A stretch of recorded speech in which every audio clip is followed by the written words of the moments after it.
had our own heroes growing up. Some were on TV, some were in books, and some may have even been in our house. I'm Marysol Castro, and I'm glad you're joining me for another episode of The Hero in You. Today we'll visit a cooking school for troubled kids. I'll take you to an all-star gala that honored the heroes of the year, and you'll meet people that are spreading love one hug at a time. There was a time when Harlem was the center of New York City nightlife. At any given time, many of the world's most legendary entertainers performed within a few blocks of each other. But like many urban neighborhoods, Harlem suffered through hard times. Now, it's in the midst of a cultural renaissance. War reminds us of our frailty. Our ship, though never mastering the vast seas, with a little faith and humble navigation. The Classical Theatre of Harlem is a not-for-profit organization. We've been around since 1999, and we put on fantastic, extraordinary plays for the community. We hope to be able to also make sure that our brand is out there not only in Harlem, town in which we were founded, but also in New York, nationally and internationally as well. This is the year that we call it our momentum year. We hope that we continue to put on great programs. We continue to also teach youth programs, having reading series, that more folks will sort of fund us in a way that's commensurate with the work that we're doing in our community. I would love to let people know that Harlem is the capital of New York. I invite them to come. One of the great things about the Classical Theatre of Harlem is there's no obstruction to entry. When we say it's free, all you have to do is show up and bring your best self and sit with people in your community for an hour and partake a story. So Antigone is the story of a young woman who is living in a time of great adversity. Both of her brothers have died in war at each other's hands. And she finds out that the king is not going to allow one of her brothers to be buried with honor. And so, out of love for her brother and with a firm understanding of what is right, she decides, I'm going to go ahead and bury him anyway. But as for Polynices, an order has gone out throughout the city of Thebes that he's to have no funeral or lament, that he is to be left unburied, unwept, a sweet treasure for the birds to look at, for them to feed upon until their heart's content. So I think it's a powerful story because it asks us to consider, what would we do when, the powers that be are telling us what is going to happen, but what is going to happen isn't right. Do we stand up and go against adversity, or do we, go along with everything and pretend like it's okay? I think shows like these impact Harlem on so many levels. Most importantly, fundamentally, the idea that the community can see itself reflected on stage, and there is nothing like being represented. There's nothing like turning on television or going to a show and seeing yourself. It's so important, it is empowering. And then taking, on top of that, taking these stories, classical theater, especially out here when we're doing Three Musketeers, or when we're doing Shakespeare, when we're doing Sophocles, those stories, the best stories, the oldest stories, are universal. If thou dost break her virgin not, before all sanctimonious ceremonies, the king's son have I landed by himself, whom I left cooling of the air with sighs, in an odd angle of the iron. As we're seeing, more and more kids are coming out of these prestigious training institutes, Juilliard, NYU. And if you're a kid of color, there might not be opportunities to play some of the great roles that you've trained for in school. I think the Classical Theatre of Harlem fills a void for those actors who might not have had the opportunity to do some of the great classical work. There is a place for them in New York City to put their talents on display. And it's a truly unique theater that we can nurture talent for brown and black artists who might not otherwise have the opportunity. Harlem is a community that has a lot to offer and has a rich legacy of arts. I'm not sure there are as many free events for people to come out and be together and see a performance. And I think that offering this to the community is huge. You have people that live in the area that come back every single night and see the performance many times over. It gives them something to do. It gives them a place to commune with their neighbors. I think making a community culturally diverse is also a part of making it a healthy community, and we have to constantly find ways to give back to the community by making it a wonderful experience for people to live in, and this is a part of that. What do I think that Classical Theatre of Harlem means to the community? I think it's an organization that is willing to unapologetically assert the way that we see the world through our worldview. So we'll do plays like Antigone that clearly has a certain perspective about the world in which we live. And those who have an opportunity to see our Antigone through the lens of the African diaspora, I think we'll be able to see this particular story in a new light altogether. But it's a light that's still quite familiar to us as human beings, as people who live on this planet, the shared planet together. Thanks to generous donors, every performance is free and open to the public. Thousands of people now have a chance to see classic works performed by extraordinary actors for the very first time. Well, from actors to athletes. I recently attended the inaugural Heroes of the Year Gala and met some exceptional people who have overcome adversity and want to inspire others to do the same.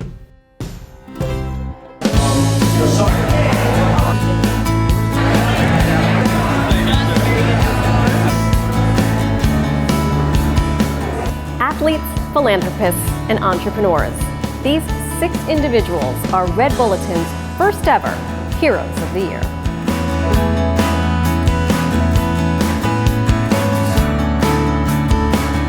I think a hero is someone that just kind of stands up for not only what they believe in, but what others aren't able to do for themselves.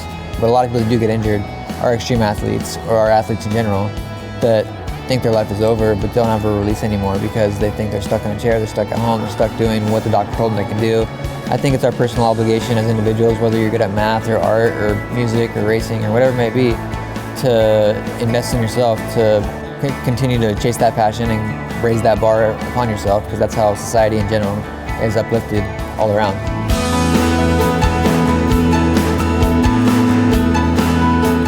Women have never traditionally been called heroes, in the same way that women are never known as geniuses or visionaries, and that's a term that, while it is gender agnostic, has been generally reserved for men. And so I think it was almost a shock to be called a hero, even though when I really think about it and started to own up to it, I was like, you know, I can give myself credit. I spend all of my time thinking about how I can impact the world, how I can help more female leaders rise up, and the various contradictions in society. And so I think the work that I'm doing is very much in line with what it means to be a hero.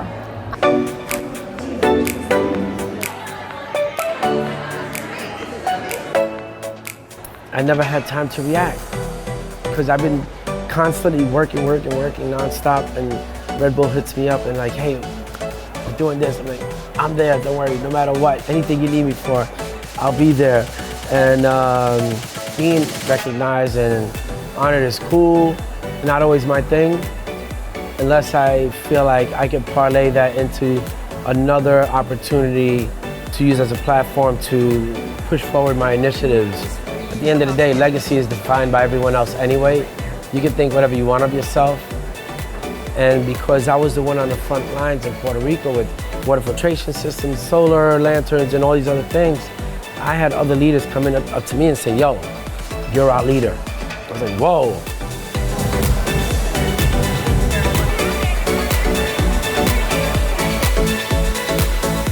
It's an honor, but also it's hard for me to toot my own horn sometimes, or like accept like things like this, and just trying to come to grips with like, okay, this is like actually really happening, and this is now kind of like in a new place of acceptance when it comes to these kinds of things. Hero is sacrificial.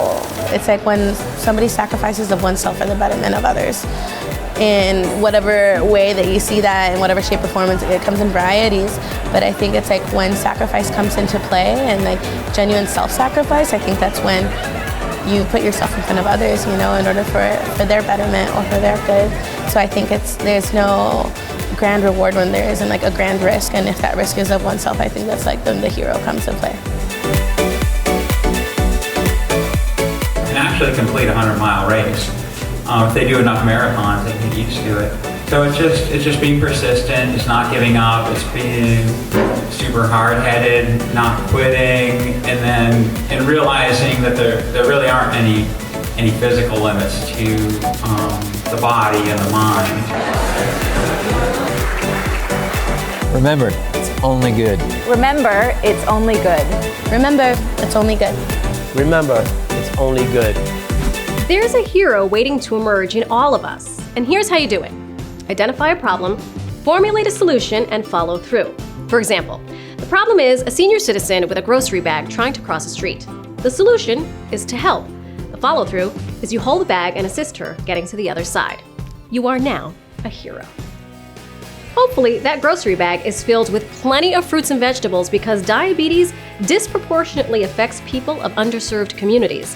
But there's a group of chefs in California teaching kids how to prepare healthy meals for themselves and their families. Welcome to the Sprouts Cooking Club.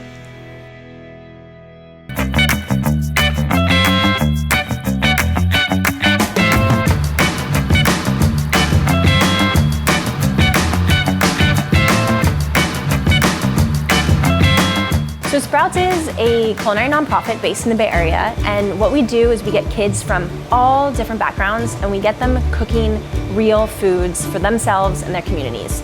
We have a couple of different programs to do that. We have a after-school program where kids are actually in the schools cooking with chefs for 90 minutes. We also have camps, so during school breaks, they're going into restaurants, they're going to farms, and they're literally cooking within the community. And we also have the chef in training program. What we do is we take young adults that haven't had it easy, and we literally pay them to train right alongside chefs in the community for about 6 months. And at the end of this period, they have the skills that they need to land a sustainable, competitive job in the modern restaurant industry. Where were you before this? Pelbaco.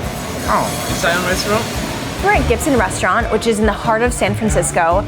And this is a restaurant that has contributed enormously to our chef in training program and to giving back to youth in the community. The hardest thing to get the younger people, even staff that have been in restaurants, is what it takes and the ethos behind a restaurant, like a community, us coming together, us working together. So there's a whole thing between the front of the house and the back of the house is very separate divide. We really focus on it being a chef-run restaurant and teaching everybody every aspect of it. So if somebody wants to work in a restaurant business, doesn't necessarily they're going to be in a kitchen or in the front of the house, but they're going to learn everything that it takes on all levels. I met Adrian in a really specific time in his life. He had been involved with drugs, with gangs, and he literally had almost been killed by an opposing gang. He decided in the hospital that he wanted to get out and he wanted to change his life, and that's when he came to us. He right away showed so much motivation and enthusiasm for the program. So growing up in East Oakland it wasn't easy. I just pretty much grew up kind of in the violent scene and with gang members, so it's easy to get sucked into that. My goals in the future is to move to Spain and really just push my limit, learn different kinds of cuisines out there and different kinds of techniques. The Chef in Training program makes a big difference in at-risk youth lives.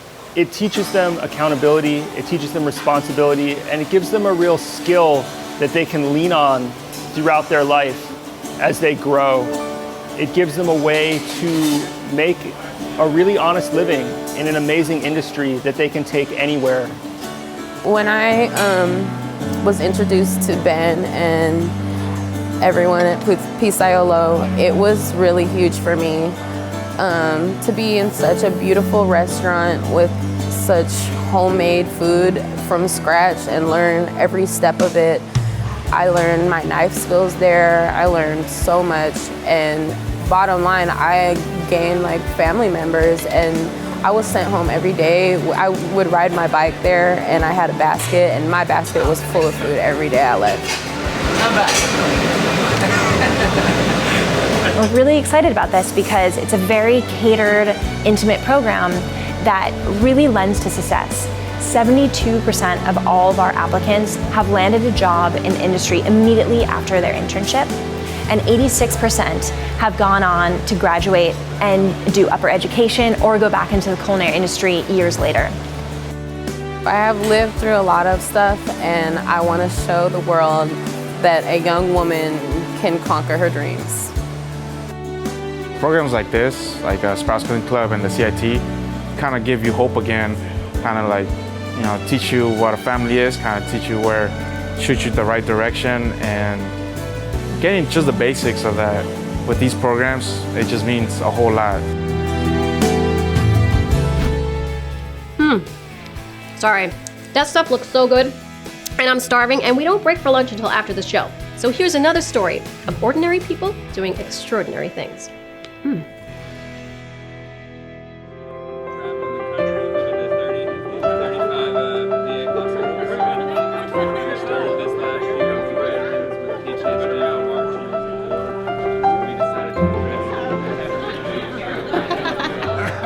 My name is Gino Griganti, and I am one of the co-founders of Human Hug Project. I was in the United States Marine Corps from '96 to 2004. I was with the 15th Marine Expeditionary Unit, and I served in Operation Enduring Freedom. When I came back, I was kind of numb to everything, and basically a shell of me came back.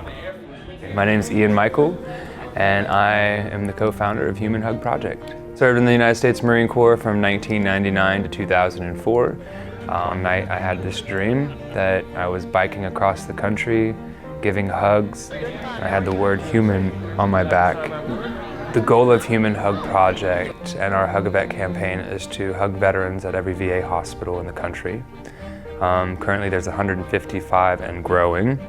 We've been to 34 hospitals. We have about 121 left. I mean, why do I believe you need hugs? Well, why wouldn't you need a hug? Like, if you wake up and you go one day without a hug, then there's your answer. Lay down, you know somebody really cares. Sometimes people forget, we care. My name is Candace Bradley, and I work at the VA hospital in Lexington, Kentucky as a voluntary service specialist. And this service is so important because it's acceptance, and it's showing somebody that you care enough to pay attention to that person. There's the power in the human touch, and specifically for us with PTSD, there's a lot of fear, there's a lot of anxiety, there's a lot of troubled thoughts. And what we've found out in the last year is that the best way to attack those fearful thoughts is with love. And one of the best ways humans know how to communicate love is through a hug and through an embrace. And that's the power that keeps driving us.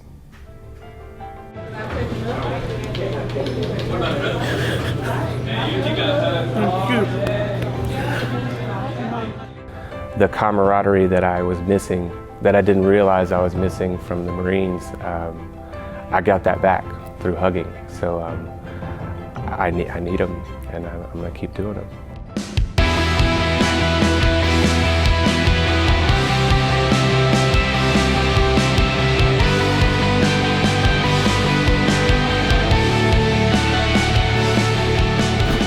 Never underestimate the power of a hug. Research shows hugs are extremely effective at healing disease, loneliness, depression, anxiety, stress, and there's no copay. You want to be a hero? Spread some hugs. They're a miracle drug.